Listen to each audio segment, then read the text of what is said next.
Today we're going to talk about Rapid Fire, starring Brandon Lee. This is the movie made, I think this is the movie right before he made The Crow, which is a pretty good instinct, pretty good insight onto how Brandon Lee's career was going before his untimely death, and unfortunately that happened while making The Crow. You can read more about that in another video if you want to, or somewhere else. But we're going to be talking about Rapid Fire. Like I said, it's made in 1982. The story involves a drug lord attempting to consolidate his power within the criminal underworld. Brandon Lee plays Jake. He's a young man who happens to witness the crime, and so he's put into the witness protection program. Let me slow down so I can talk better.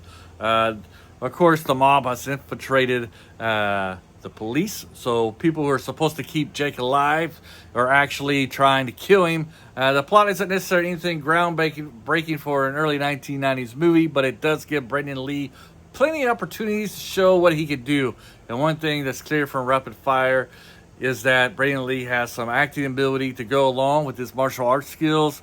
Obviously, when you're the son of Bruce Lee, comparisons are unavoidable, but Brandon doesn't seem simply come across as somebody trying to be like his father. His fighting style on screen feels different.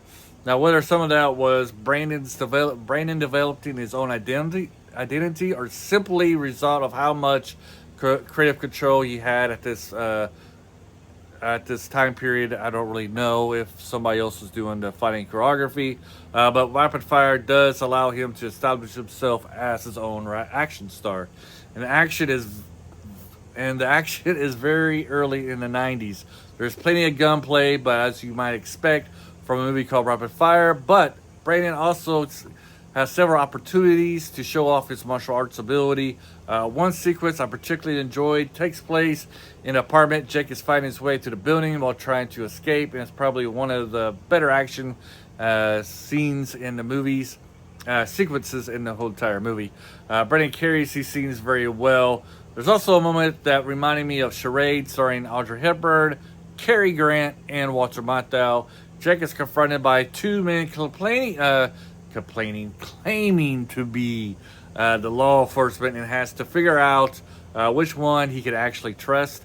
That's a simple setup, but it works because the movie has already established that the criminal organization has infiltrated law enforcement.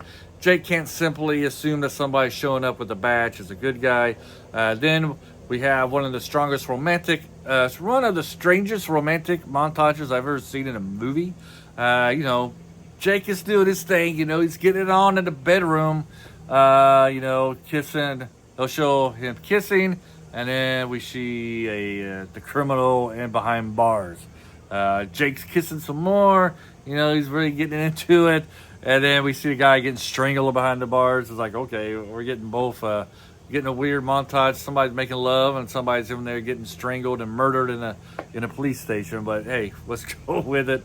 So it's certainly it was certainly a good way of reminding the audience that while Jake thinks his life is temporarily safe, the criminals are still making their moves.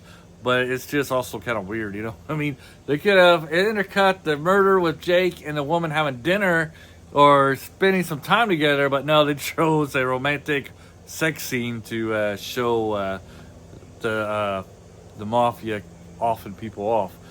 So you got romance, murder, romance, strangulation, and romance. That's basically how that went. And it's one of those filmmaking choices where you understand what they're trying to communicate, but you still wonder why they decided to use that method to do it. Another major strength of the movie is Powers Boothe. Boothe plays Lieutenant Mace Ryan, the police officer trying to bring down the criminal organization, and he gives a strong performance. In fact, one thing that impressed me about Brandon Lee is that Powers Boothe is exactly the kind of experienced actor who could easily walk into a movie like this and steal it from a younger star. But in those however, Brandon Lee, he holds his own. He still carries the movie on his shoulder. And that's pretty important because Brandon isn't merely relying on his father's name or his martial arts ability. He has genuine genuine screen charisma when he's acting opposite somebody that's commanding his powers. Boothe. He doesn't disappear, and that's ultimately what makes Rapid Fire more interesting to watch today. We're watching an actor who appears to be moving upward. Brandon Lee wasn't Bruce Lee, and I don't think he needed to be. He was developing his own style, showing that he can handle dialogue and dramatic scenes, demonstrating charisma, and providing that he could carry the physical demands of a Hollywood action movie. Rapid Fire feels like another stepping stone toward making a major action star.